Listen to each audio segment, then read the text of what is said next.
Egyptian Theater, American Cinematheque. Tonight will be the double feature Alien and Alien Romulus. Alien in 35mm. So we'll see how the latest Alien movie with Alien Romulus. I like Alien Covenant good enough, so hopefully it'll at least be as good as that. But hopefully there won't be any Danny McBride type character. Hopefully they won't have like Johnny Knoxville's Kentucky.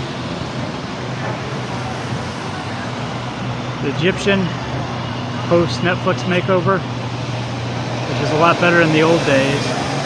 It didn't have as much security. Courtyard there was more opened up. You could easily come and go more easy. Didn't have all the security guys. On Hollywood Boulevard, this is just down from Hollywood Highland. El Capitan, the Disney Theater. We're showing Alien Romulus next weekend, which I probably would be seeing it there if I wasn't seeing this advanced screening tonight.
For running a little bit late. It's Beyond Fest, which we always do. But this is such an incredibly special night tonight because we are in this theater, the Egyptian Theater, which is hands down the greatest theater in the world. It's been around for over 101 years, which is amazing. And does everyone know the significance of this theater in relation to Alien? First run! When Alien premiered in Los Angeles, it premiered here in this venue. It also had its Los Angeles run was in this venue. In the courtyard, they built a giant space jockey, they built a bunch of eggs. At the time, 20th Century Fox, they didn't know about flammable materials. So there's this life-size space jockey in the courtyard, which was unbelievable. And if you go on, look online, you'll see Ridley Scott being interviewed in front of this thing. And it was beautiful. And then someone decided to smoke around it and lit the whole thing on fire. So ever since then, there's been no space jockeys in the courtyard. But we're going to get a space jockey tonight in this theater.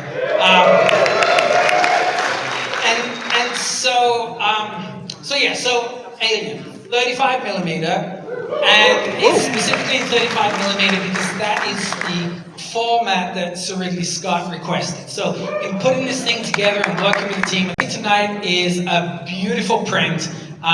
It's come obviously from the team, 20th Century Disney, so it's immaculate. We have Mr. Benny Boy Benito Tucker as our projection tonight. He's the best projectionist on the planet. You're watching Alien in the best theater in the planet. So it's an all-out night of xenomorph mania. What we're going to do is we're going to show Alien, then we're going to have a 10-ish, 15-minute-ish break in between, and then we're going to unleash Alien Romulus on you all. So this film, it had kind of like a creator screening thing last week for a handful of people. It had its world premiere last night, but this is the first time that real people are actually going to get to see this film. It's also the first time and the only time planned anywhere in the world that Alien and Alien Romulus are going to play together. And the significance of that is that Alien Romulus is set 20 years after Alien. So it's a film that bridges essentially Alien and Aliens. And I'm not going to tell you anything about that film. We're just going to let it wash over you and destroy all of your brains. But so before we get into Alien, is there anyone in the audience, is there anyone who's not seen this film? Wow. Whoa! Security! There's one there. So you're gonna have your minds completely shattered. This is it's not just like the greatest like science fiction creature feature, it's just one of the flat out greatest fucking films of all time. All time. So it's a real honor for us to be able to screen this in this format, and with Sir Ridley's blessing, with Fedi's blessing, and everyone behind the scenes who've been working on Romulus. So a huge thank you to everyone at 20th Century. Very little housekeeping. It's really simple. Don't talk, don't text. Keep your phones in your pockets.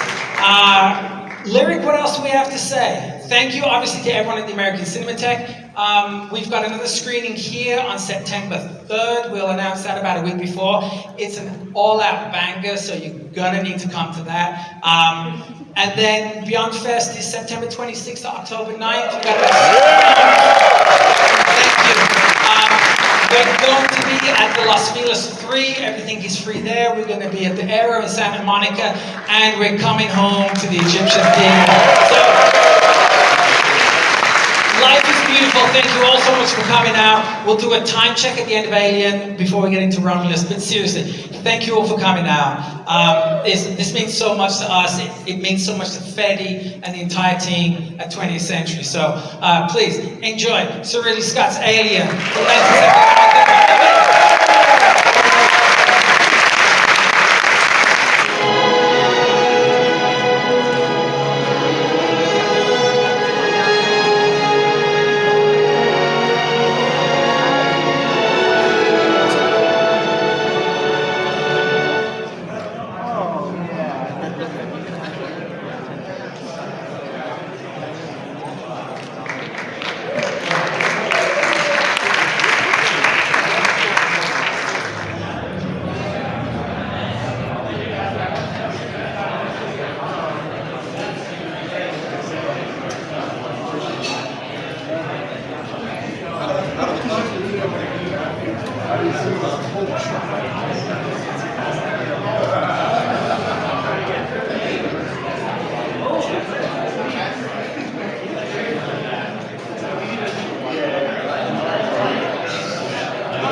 So for the people that raised their hands who hadn't seen Alien, where are you? Where are you? Who was it? How was it? 2 thumbs up. We have 2 thumbs up here. Yes, back there. What was better? You're out of it. There was someone over there. Who had not seen Alien up until this point? There was someone over here at the back. Over there, yes. How was it? Amazing. That's the right response. So can we have a round of applause? I know that, like, obviously, so everyone talks about Sigourney Weaver and like Tom Sierra and Veronica, but can we give a shout out to Yaphet Kotto? He drives this thing. He's amazing. So yeah, this is it's incredible. Where is Sean in the house? Sean, where are you? Back here. Sean, back here. Stand up, Sean. Okay, this is Sean back here, everyone. Sean, give us a wave. The reason why we're calling Sean out, he saw Alien 3 times in this theater 45 years ago. So, come full circle, that's amazing. And it was awesome just standing at the back of the room and seeing this thing play out and hearing the audience and looking at these columns and knowing that this is where this film first played so many years ago. It's incredible. That chapter is kind of closing that chapter now, and then we're going to move on to this chapter, which is Alien Romulus. And as I said earlier, you're literally the first people outside of the premiere last night to see this. So we are incredibly grateful and thankful to everybody at 20th Century, the entire team there, Steve Aspel, Dave Valdez, and obviously Fede Alvarez, and everybody that made this possible, because it was really a huge effort in being able to screen this film. But because of you, the audience, and that 20th Century team understanding what you bring and what this venue brings, they open the doors up to us. So a huge thanks to that team, a huge thanks to everybody at the American Cinematheque, all the members, thank you for being members, all the non-members, you should be members. Fede, obviously, he can't be here, he's already flown, he's on his way to London where they're going to go and premiere the film there. Fede has worked on this film, he's worked on many of his films with his co-writer, writing partner, and just kind of like blood brother, and we're really fortunate to have him here tonight. So, the co-writer of Alien Romulus, if you can give a huge round of applause to Rodos Soyagas.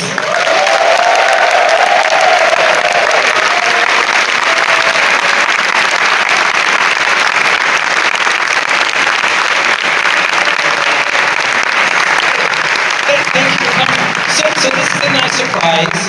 You are amongst 515 super hardcore Alien fans. How does that make you feel? Super nervous, especially like playing a movie after Ridley's Alien. It's like having a bandit going on stage after Rage Against the Machine or something like that. At what point did your journey with Alien begin? Your personal journey? I was born in 1980, so Alien had just come out, and I was born in Uruguay, so movies at that time took like 3 years to reach our country, right? So the first one that I saw is Aliens, Cameron's movie. It just blew my mind. VHS. I was maybe 6, 7, 8 years old. I was asking my parents to get me the what is the M51? Is it the pulse rifle, the big pulse rifle? We're not selling it in Uruguay. No, okay. Maybe in the US. Oh yeah, they're in schools out here. So you saw Aliens first, and then at what point did you see Alien? A couple of years later. I mean, it took me a while to understand that there was a previous movie. Those kind of things were afraid. You know what? There's another movie that's a sequel to it. Oh my god!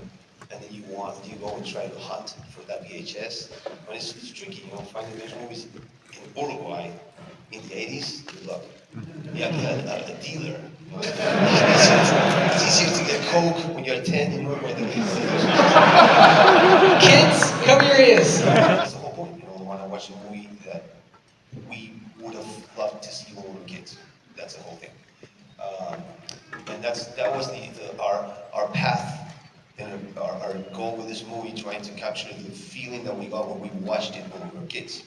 I want to feel that way today as an old 40-year-old man. I don't feel like I felt when I was 8 watching Aliens. And that's our north, where we're coming up with ideas. Were there moments on set when you were making this where you were like, you had to pinch yourself? When it hit me, like a month ago I was at home and I watched Prometheus again. I don't know what, something weird happened. I'm watching the movie and Fassbender's there, and I'm like, I think he's talking about Wayland and Tani. And I'm like, it just hit me like, oh my God, we just made one of these. Yeah, yeah, you did. I'm not kidding, like only then. But shooting the movie, yeah, there's one moment, there's one scene towards the end of the movie that was like, it was scary just being there and seeing the actors perform and seeing what we're doing. It was super scary just being there. And we were like, oh my God, like, this is fucked up. And no, really guys, you can see, and it translates, you know, like we. On practical effects. Yeah.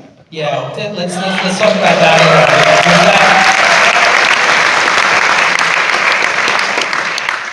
That's kind of going back to your DNA of like how you guys came up, right? But also wanting to remain true to the DNA of Alien, right? I mean, it comes from a very, sort of say, naive place where you're watching movies before we came to Hollywood and we started working in this industry. We were just going and watch movies as fans, and we would just judge everything.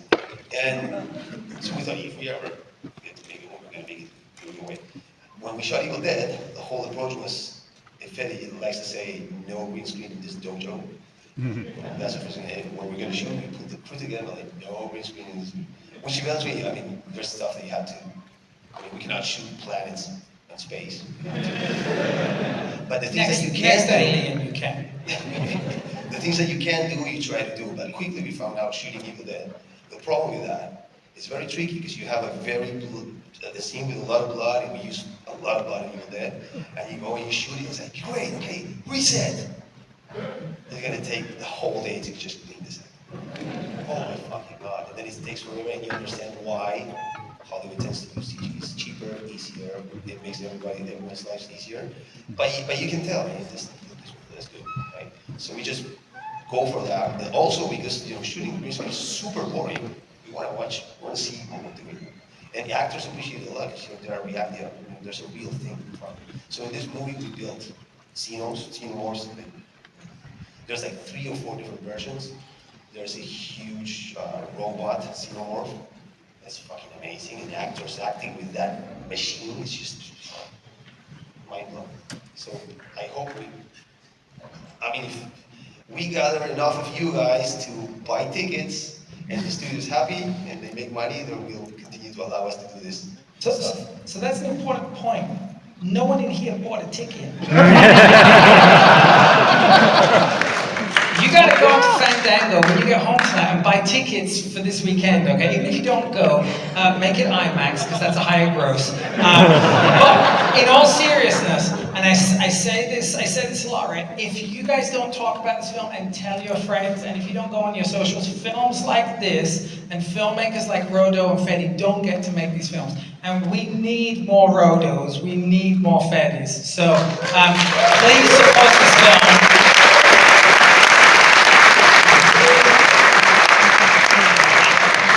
Previously, don't film this screen because that's bad, and there is security in the building, and they've got a couple of incinerators left over from Alien, so they will take you outside. But Rodo, anything that you want to leave? So you've got 500 die-hard Alien fans in the room. Anything you want to leave them with before we unleash Romulus on them? I just hope that you guys enjoy this as much as Fede and I did making the movie. I'm not kidding. I mean, you can punch me in the face. I'll be in front of you. It's not going to happen on our watch. As a fan of Alien for 40 plus years, and I know this crew will feel the same afterwards, thank you for doing that. Thank you for bringing everything that you've brought to the movies, but in particular to the franchise. You're a good man. You're a great filmmaker. Ladies and gentlemen, Rodo to the audience.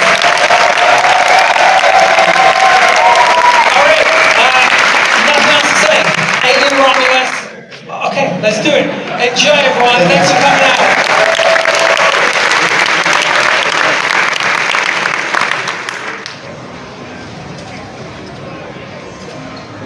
Just watched the double feature of Alien and Alien Romulus. It's cool seeing Alien. Was a great print of it. Alien Romulus, wasn't too happy with that one. Pretty disappointed. It was just like teenagers in space, teenagers against the aliens, so I just wasn't into it at all.